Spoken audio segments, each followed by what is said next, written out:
আপনার বাসা কোথায়? এই পুরান ঢাকা। পুরান ঢাকা। কি কাজ করেন? আমি আপনার ইন্টারনেটে জব করি। ইন্টারনেটে জব করেন। আচ্ছা, গাড়ির কাগজগুলো দেন, গাড়ির কাগজগুলো দেন। কাগজ আছে বাসায়, সবকিছু আছে। একটা কাগজ হয়েছে, আর তো কাগজ নাই। আর ট্যাক্স টোকেন কই? সব আছে, সব আপনার বাসায় রাখা। আপনার লাইসেন্স নাই? না আমার ভাই। লাইসেন্স নাই। গাড়িটা নাটক করে দিচ্ছি। Sir please. এটা হচ্ছে আমাদের আমার ভুল হয়েছে, আমি জানি না, আমার এই বিষয়ে আমার অবগত ছিলাম না আমি। আচ্ছা, জি। এটা হচ্ছে আমাদের সিনিয়র সার্জেন্টের নির্দেশ।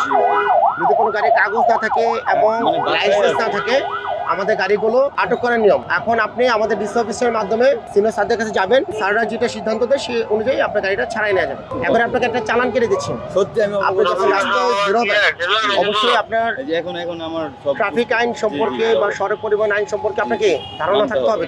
ঠিক আছে? আমার ভুল হয়েছে, আমি এটা আমি স্বীকার করি আমার ভুল হয়েছে। আপনার লাইসেন্সটা নাই এবং হেলমেট পরার নাই হেলমেট এবং ট্যাক্স টোকেন নাই, মানে এগুলো বাসায় রাখা। সবকিছুর জন্য আমি গাড়িটা আটক করলাম। প্লিজ এবারের জন্য প্লিজ স্যার, আমি রিকোয়েস্ট করি সবার সামনে, আমি রিকোয়েস্ট করতেছি, এবারের জন্য আমার ভুল হয়ে গেছে, আমি এই বিষয়ে অবগত ছিলাম না। ঠিক আছে, নেক্সট টাইম আমি আইনগত আমি কথা হচ্ছে আপনাকে আমি চালান কেটে দিচ্ছি, আপনি একটু ওয়েট করেন, একটু ওয়েট করবেন এবং সহযোগিতা করবেন। আপনি অবশ্যই আইনের প্রতি শ্রদ্ধাশীল। জি জি অবশ্যই।